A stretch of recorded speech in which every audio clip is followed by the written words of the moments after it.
Hi, everybody. This is acyuta-bhava from Nightlight Astrology, and these are your sun and rising sign horoscopes for the month of January 2020. Happy New Year, everybody. In this video, we're going to be covering Aries, Leo, and Sagittarius. You can find the timestamps in the comments section, so you can fast forward to your sign if you want to. Let's go ahead and dive in. There's a lot of huge transits this month, actually. So I'm going to be focusing, as usual, on what I believe the most important transits are. I don't look at every single transit. Just as a rule, you're not going to find me looking at every single transit in the world every month. I try to narrow it down to those that I consider to be the most important.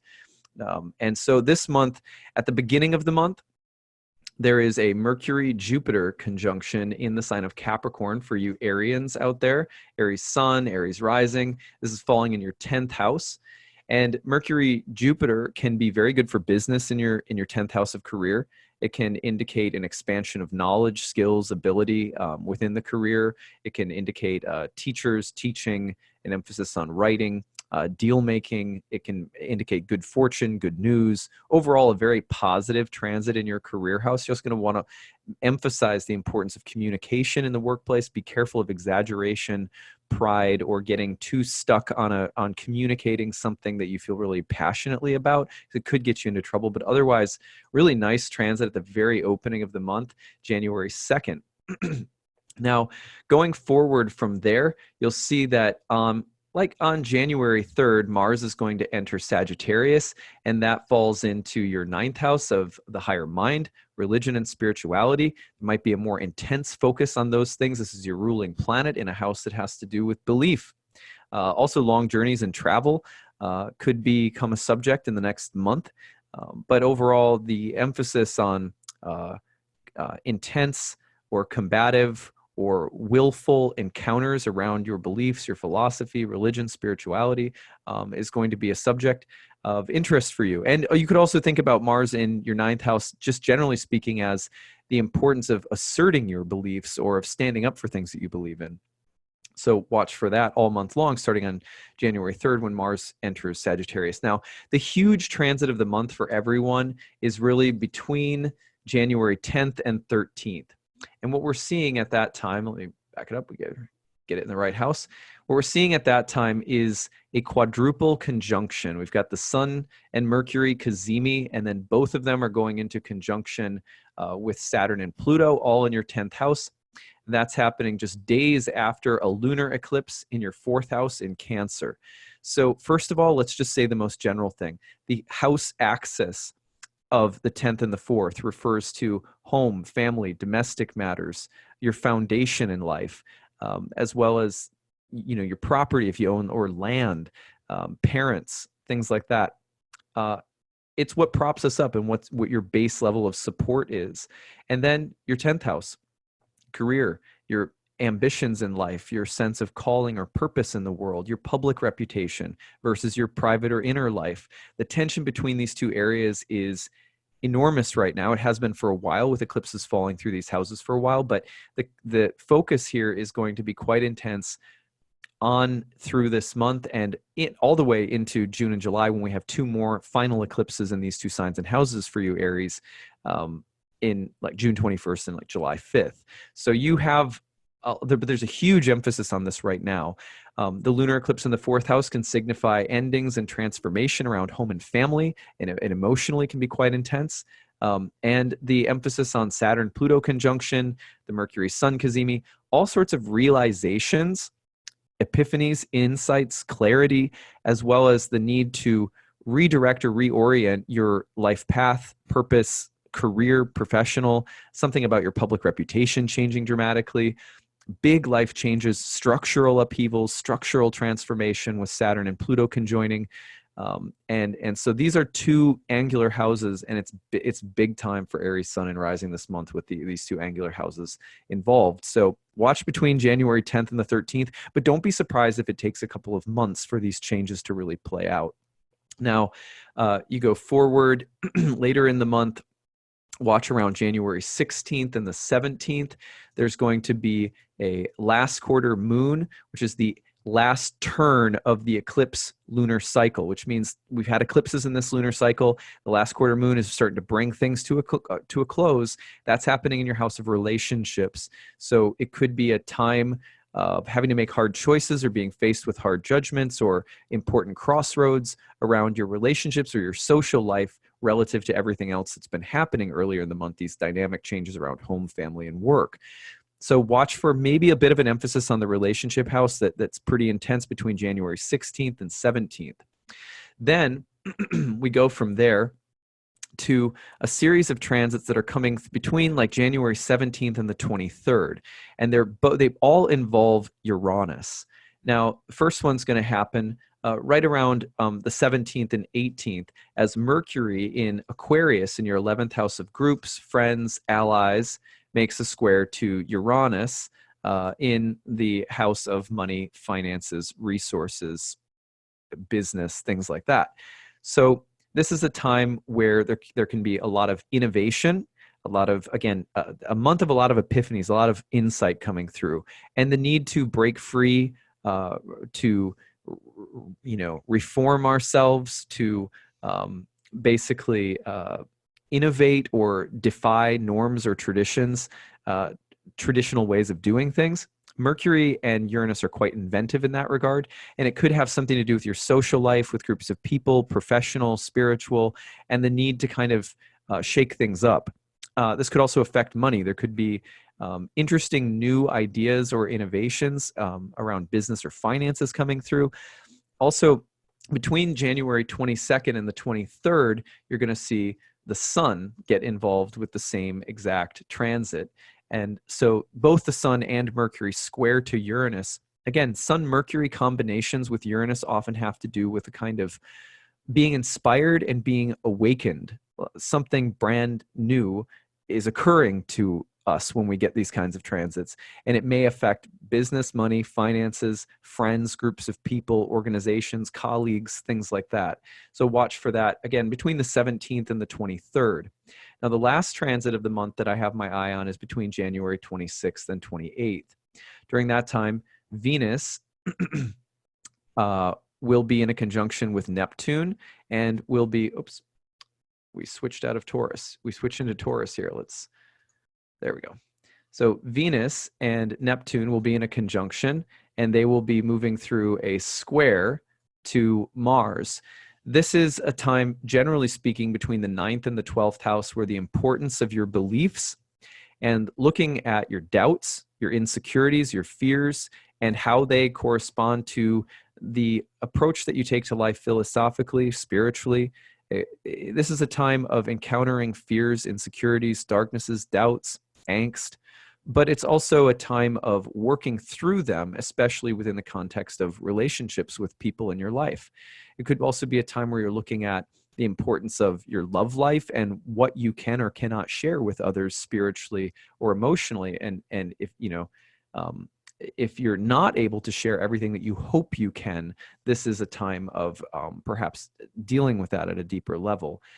Meaning sometimes you break up where you have to have a deeper conversation, say, look, if we're not on the same page about certain core values, there's going to be issues. But looking also just at patterns of health and healing versus destructiveness in relationships and around your beliefs in general, coming through like the 26th to the 28th, a little window there. So that's what your month looks like, Aries. Let's flash forward now to Leo.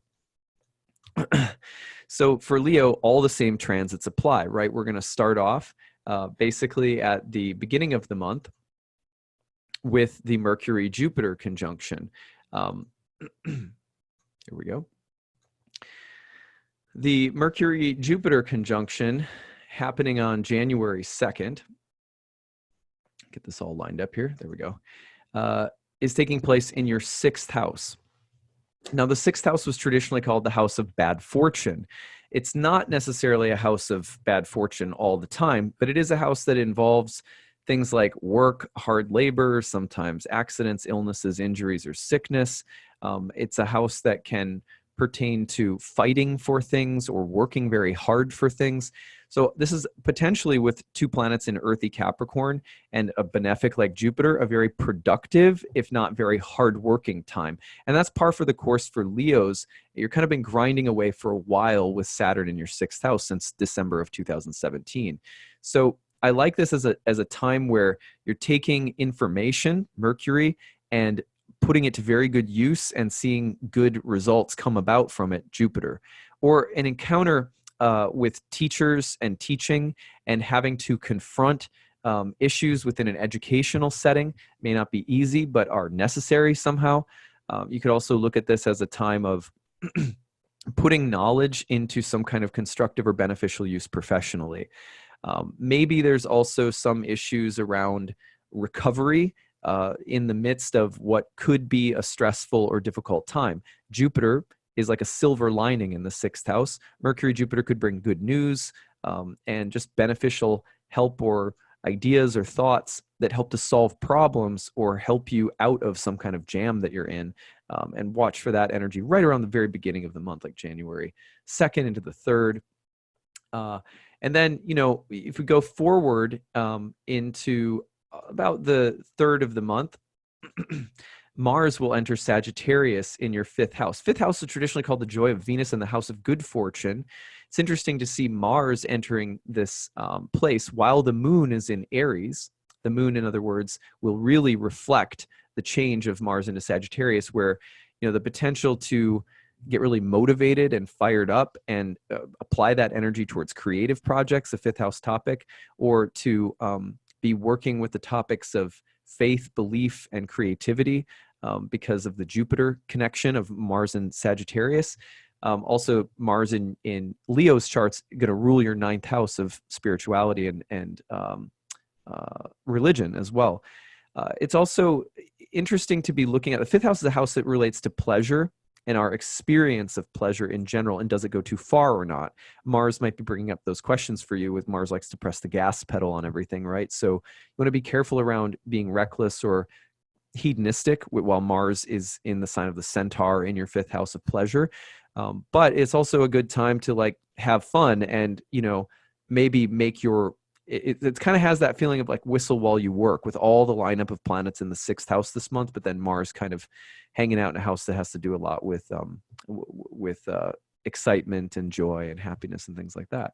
So we'll watch for that around the 3rd, but then Mars stays there, all month long. Now, the big transit for the month, again, is going to be between the 10th and the 13th. You've got a lunar eclipse in Cancer in your 12th house on the 10th, followed by Mercury Cazimi with the Sun, and then Sun, Mercury, Saturn, and Pluto quadruple conjunction between the 10th, 12th, 13th, right around there. So if you take the 10th to the 13th of January, it's bananas. It's a huge transit for everybody collectively. Watch it in the news. But this sequence back to back is falling across your 6th and 12th house axis. Now, traditionally, these were the difficult houses.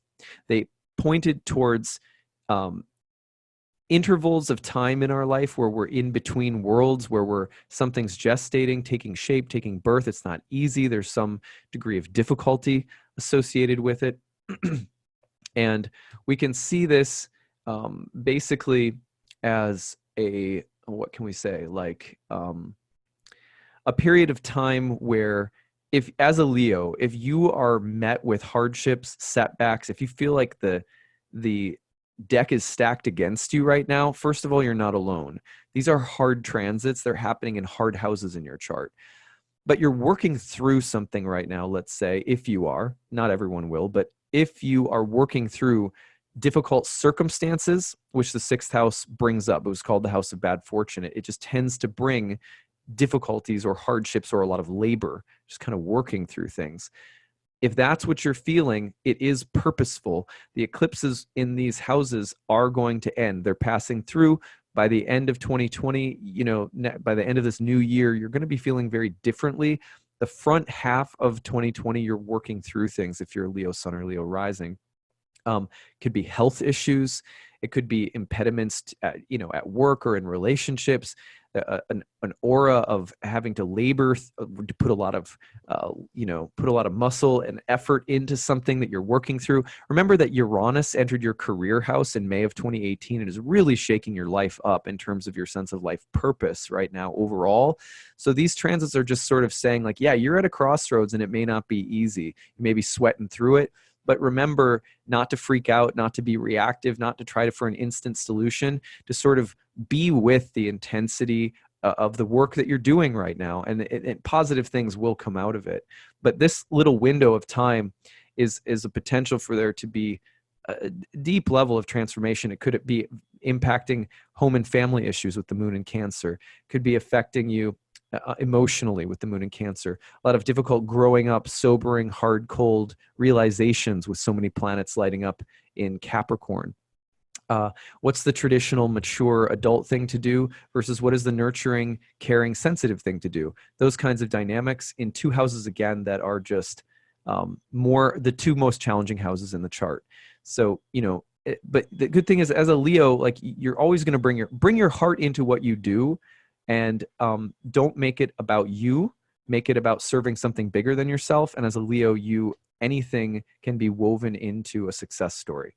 That's all it takes for Leos. And I don't mean to oversimplify it, but like, that's sort of all it takes, is just have heart, have courage, serve something bigger than yourself, and difficult things become victories. For Leos, sometimes it really is that simple. Now, and in some ways for all of us, it's that simple. But anyway, then around the 16th, you're going to get 16th and 17th, there's a last quarter moon in Libra. Watch for that to be a very important time for communication in your relationships, and for important crossroads mentally and emotionally around the 16th and 17th of the month. It's the last quarter moon that's closing down eclipse season, and right after some huge transits that we just talked about. So watch for that date. The next one is between the 17th and the 23rd. You're going to see basically Mercury and then the Sun, these two planets right here, moving through squares to Uranus. This is taking place between your 7th house of relationships and your 10th house of career. There's a lot of change in the air right now for you around 17th again to like the 23rd of the month. Big encounters around relationships and your sense of purpose or ambition in life. A lot of insights can come through partners right now. Watch for your partner to be your sage. On the other hand, your relationships may be showing you things that aren't easy, but you need to take action and deal with them right away. On the other hand, you could meet someone new and exciting and kind of unexpected, and somebody or even a group of people who really stimulates your mind and causes you to grow and take some big steps spiritually, psychologically, emotionally. The Sun and Uranus, the Sun, Mercury, square Uranus, have that kind of like wake you up and give you insights that you really need. Where is it? In the area of relationships and in the area of career, life purpose, public, sort of your public destiny. So that comes between the 17th and the 23rd. And then on the 26th and 28th, the very end of the month, we've got Venus working through a conjunction to Neptune, square to Mars in Sagittarius. And Mars is square to Neptune, Venus is square to Mars, Venus can join Neptune. So you got a Mars, Venus, Neptune dynamic happening around this time. Again, I think it's really important to be looking at your relationship to pleasure, sexuality, to romance, to issues around wanting to heal or help or be a hero for other people, or someone playing that role for you right now. Be really careful that you're not becoming a martyr, or that someone else isn't becoming a martyr for you. Either way, you want to be careful about the romantic or sexual tension in the air right now, and this feeling of needing to be saved by someone or be saving someone. Be really careful of that dynamic. Otherwise, it also is a very creative and a little bit erotic, sexual, romantic tension around this transit. So we really be feeling that at the very end of the month. Maybe that's not a bad thing. Maybe it's really enjoyable. Maybe you and your loved one, if you have one, are just really clicking together. And same thing if you're not with someone. It could be a time of greater creative inspiration, looking at ideals and what is realistic or unrealistic within your relationships, what constitutes a healthy, version of pleasure versus an unhealthy version of pleasure. Those are important themes between the 5th and the 8th house, as well as the idea of karmic debts in relationships or the feeling of being owed something. Those themes may be intense right around the end of the month. Okay, that was Leo. Let's go forward to Sagittarius to close. So Sagittarians, back up to the beginning of the month. Here we go. All right, so for you, Sagittarius, at the very beginning of the month, you've got the Mercury-Jupiter conjunction in your 2nd house, which is the house of money and finances.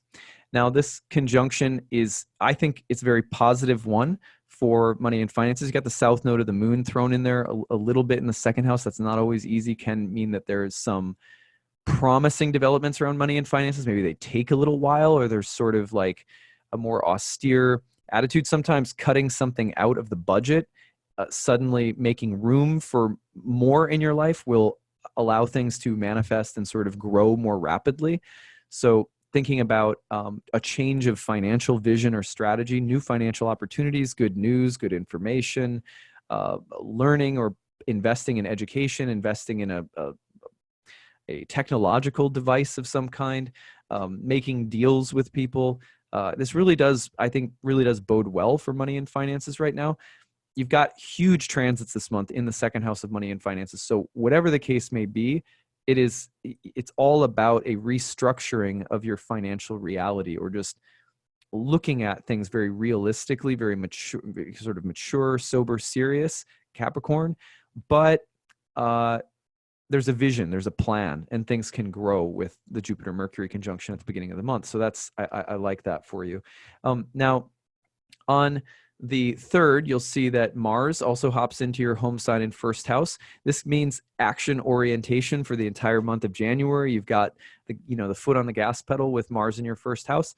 You can get things done quicker. You have more energy. It's a good time to work out, work on your body, work on your health. Use that energy in a productive or constructive way, rather than a self-destructive way, as in temperamental, angry outbursts, being more belligerent, being a bully, being too aggressive. So that's the shadow side you want to watch for. But it is a very productive transit that can emphasize taking care of yourself. Of course, you want to be a little bit careful of your health.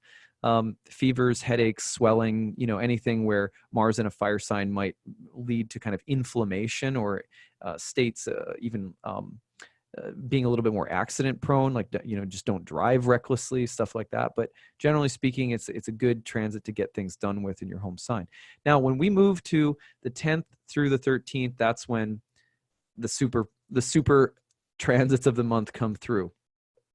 For you, this is definitely taking place across the financial axis of your chart, the 2nd and 8th house axis. A lunar eclipse in Cancer on January 10th.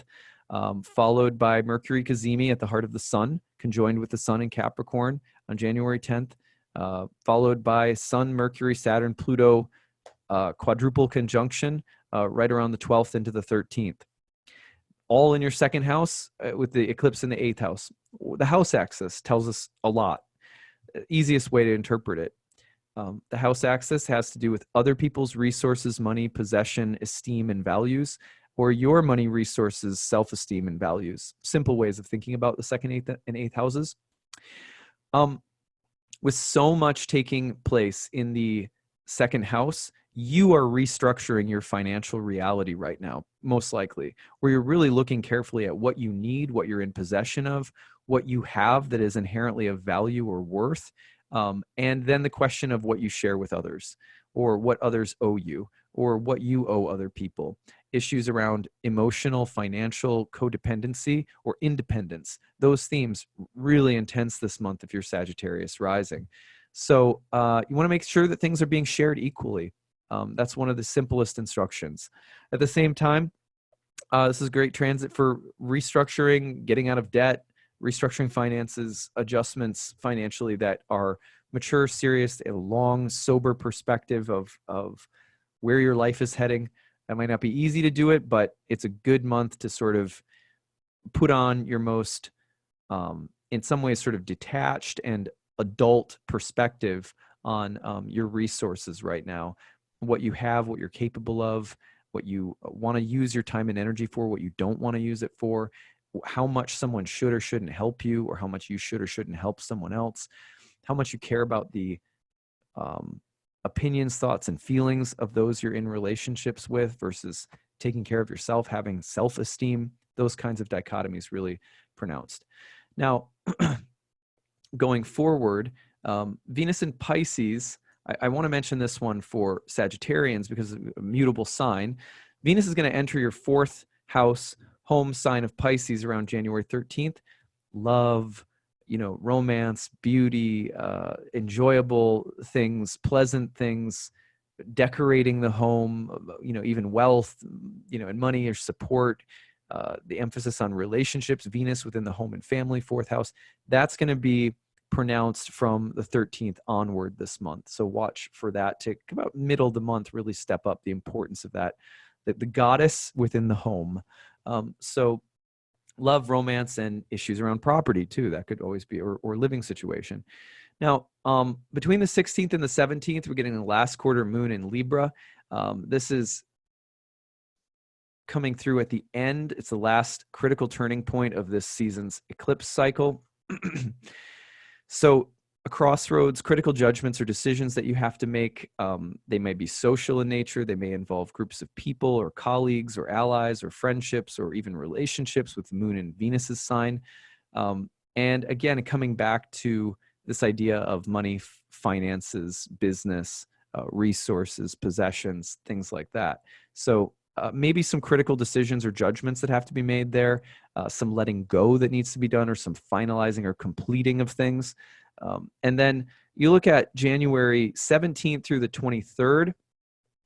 What's really interesting about this period of time is that between the 17th and the 23rd, we have two transits back to back in the sign of Aquarius that are making a square to Uranus in Taurus. First, it's Mercury. Here you can see right around the 17th, Mercury making the square to Uranus. And then just a couple days after that, you're going to see the sun get in on the action. So then we see the sun coming through early Aquarius, making the square to Uranus. Now, Sun Mercury in square to Uranus, generally speaking, means awakening insights, revelations, ideas, innovation, challenging the status quo. This has the potential to be about problem solving or about the need to communicate or say something to somebody that needs to be said, even if it's sort of defiant. It could be also about some kind of mental or intellectual revolution, learning something new technology, epiphanies that are starting to change your paradigm. That's a real possibility as well. It could be that they come with there's some sudden shocks or surprises.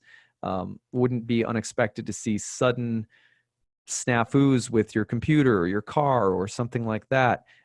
So watch for those things as well. Sudden snafus that are probably meaningful. So even if they appear like they're a little bit unfortunate, with Uranus in the 6th house of bad fortune, Uranus awakens and liberates. And so there's something about disruptive or unexpected events mentally, emotionally, or even, kind of in your immediate environment or with technology that are probably sending you a message that you really need to pay attention to between the 17th and the 23rd.